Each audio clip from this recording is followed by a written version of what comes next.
Hey guys, welcome back for another Hearthstone video. In today's video, we're continuing the Whizbang series, and we're going over the Shirvallah's Chosen deck recipe, which is the Paladin with it has the new legendary Shirvallah obviously in it, which is a great card. Not only is it used for OTK decks, but it's also just useful in general. So let's go over the deck. First off, I'm a big fan of this deck, even though this isn't the OTK one. This one's just running that Lanessa Sunsorrow, and I'm a big fan of it. So you've got the Righteous Protectors in there. They don't necessarily fit the deck super well, but I mean they're a one cost with 1/1 Divine Shield and Taunt, so they're useful. Crystal Smith, he's amazing.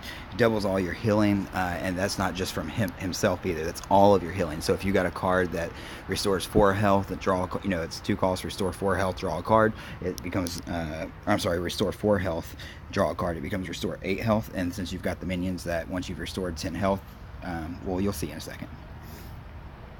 Crystallology allows you to draw 2 1 attack minions. Useful enough. This is pretty much used as a board clear when paired with another minion. I mean, it's useful on its own, but when paired with another minion, it's a board clear. This is the card I was talking about. Restore 4 health, draw a card. This card is very useful. So you shuffle. So this deck runs a lot of spells that are buffs. You buff this minion up. Whenever he dies, he goes right back into the deck and has all those same enchantments. And you don't obviously you're not having to play the same mana again. So he can become a 2-cost minion who's super buffed. Sound the Bell is very useful for this deck. Blessing of Kings, very useful for this deck. +4/+4 to a minion. Even playing that on a minion with 1/1 can be a headache. You know, like you play it on the Righteous Protector. Now you got a 5/5 with Taunt and Divine Shield. It only costs 5. Now let's see. Conservation. This is also, I mean, that paired with Equality could be a board clear technically, or on its own it's useful. Spirit of the Tiger is very important to this deck. I've read mixed reviews on this card. I personally love it. So let's say you're playing Blessing of the Kings, for instance.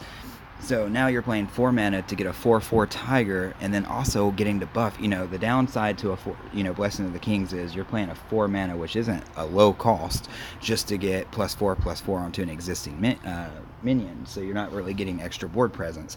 But if you play it while you've got Spirit out there, now you're getting extra board presence plus getting the original buff. Super useful.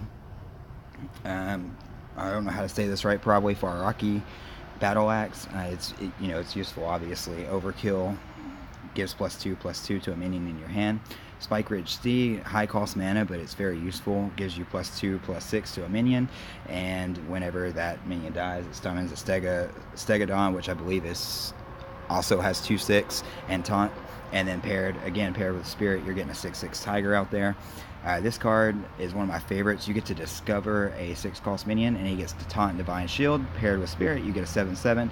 You guys will see all this in the matches we'll watch. Lanessa Sunsorrow is an amazing card. If you don't have it, I wouldn't craft it because it's rotating out. But if you have it, use it. It repeats all the battle cries. If they don't have a silence ready, they're in trouble. Shirvallah, Divine Shield, Rush, and Lifesteal, and he can cost as little as 0 because of all the other spells you're playing.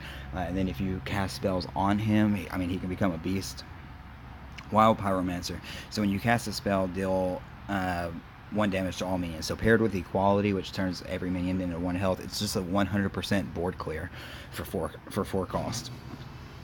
Now Tar Creeper, he just gives you a taunt minion. Useful. And Countess Ashmore, she's legendary. I definitely wouldn't craft her unless you really want this deck. But she's gonna draw Shirvallah and this guy right here out. Or no, I'm sorry. Where is he at?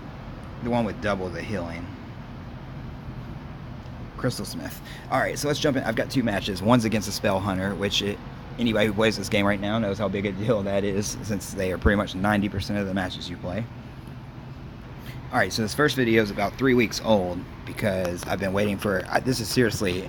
It took until today for me to get one more match from this. It's not I've had multiple matches that were losses. I've literally just till today got my very second match. I've had a 100% win rate with this deck so far out of a whopping 2 matches.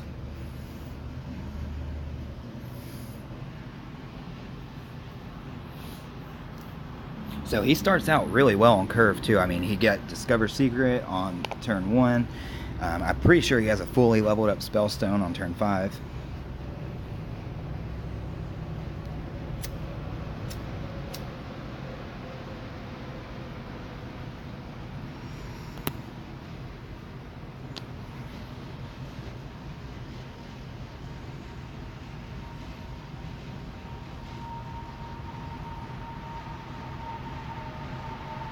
Whenever you're playing a Secret Hunter, always attack before you draw, like, play another minion, because you never know what secret they're going to have.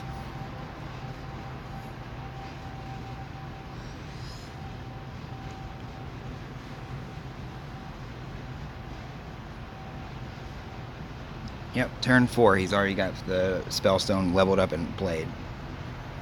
You couldn't ask for better when you were playing Spell Hunter.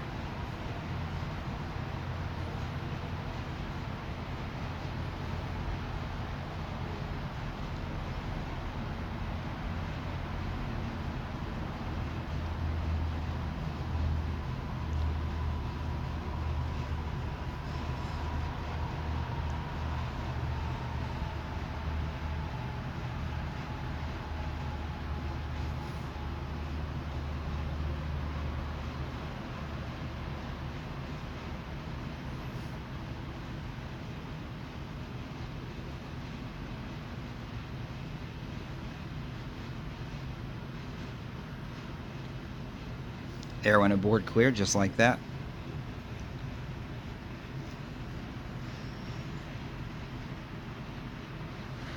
And now you'll get to see how great Spirit can be.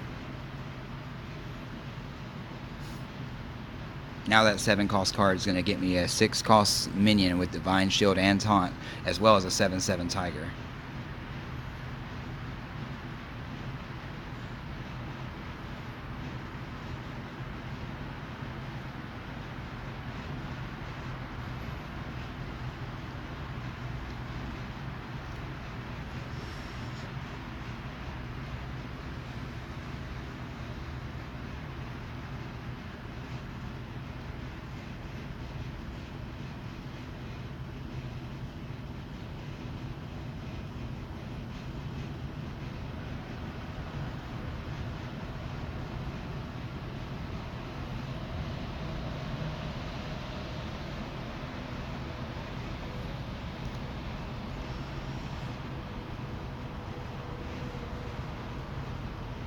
I'm guessing his secret was probably when your opponent plays 3 cards in a turn, summon a 6/6 rat, since it hasn't triggered yet.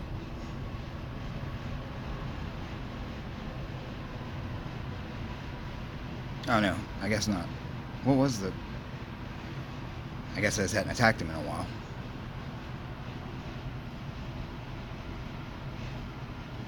I wish I would have done that before I had attacked him. Either way, I'm putting a ton of pressure on him now.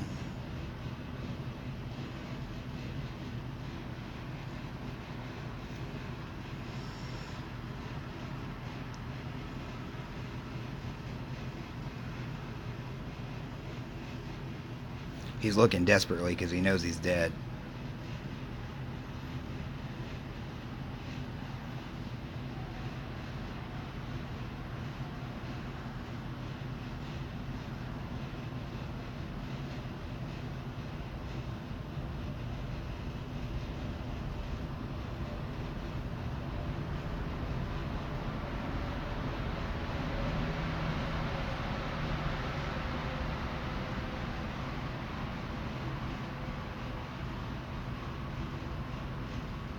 So he's dead now. I didn't even get a chance to use Lanessa or Shirvallah or whatever his name is. So imagine just how much better this deck could have been. Let's watch one more. So unfortunately in this match, I don't get a chance to use Lanessa or Shirvallah either. Because I win it before I get a chance to, but I know from personal experience of playing against this deck that it can be incredibly powerful. Oh, whoops, this is the wrong one.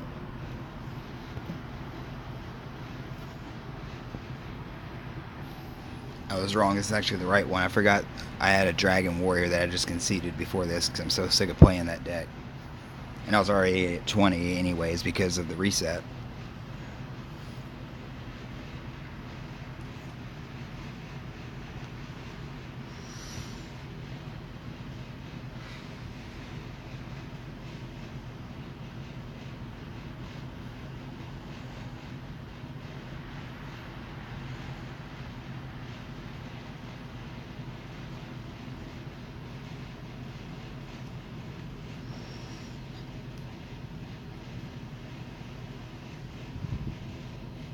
It's really rare for me to see odd druid. And the even weirder part is I'm pretty sure he's playing that druid that I don't know what it's called, but they play a legendary that lets their hero attack again. And then they kill after they kill a minion, and then they just kill all your minions, and then they attack you over and over and over and over because they usually pair it with the legendary that becomes a copy of the last minion you played. Um, but I've never seen that played as odd warlock because I'm pretty sure that one that becomes the last minion you played is 4 cost. Or I'm sorry, odd druid rather. So he's missing a vital card out of that. But I could be wrong. Maybe he wasn't playing that, but he just had a lot of give your hero X amount of attack this turn.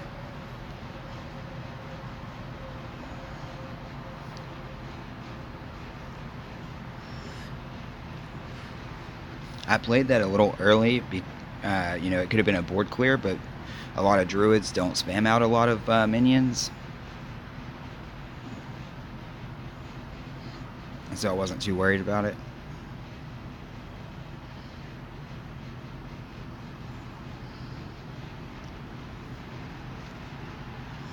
I was kind of hesitant to use that. I should have played the Spirit the turn before, but I was kind of worried that he might clear it. So I didn't get a 7/7 Tiger there.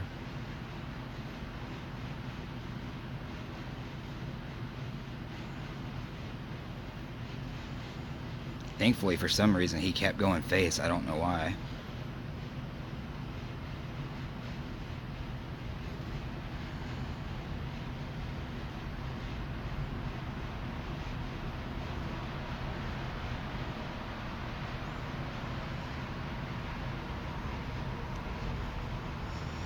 Oh. Well, if he was planning on playing the attack druid, I do know why, because he wants as many minions out there as possible. Just not ones with Divine Shield.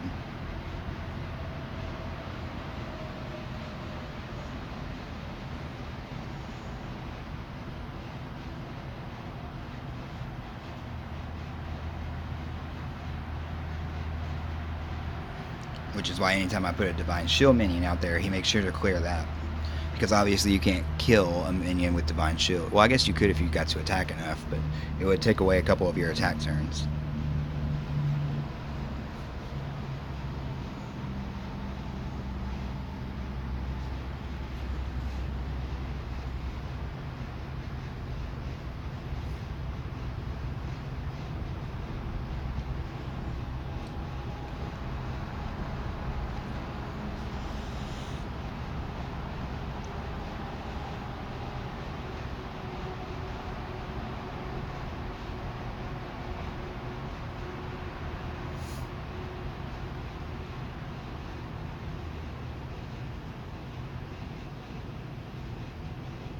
So he's about to just give up here. I would have waited till I got better matches, but it took me over 100 matches just to get 2 with this deck. So I see here how he's stacking his attack. But had he given me another 2 turns, I would have played Shirvallah, powered him up like crazy, and then played Lanessa Sunsorrow after that. And you guys can just imagine how much more powerful this deck could have been. But other than that, we'll go ahead and stop this here. Again, unfortunately, I couldn't get better examples, but this is, I think this is a good enough example of that this is a decent deck at worst. Let me know what you guys think, though, and I'll see you back next time.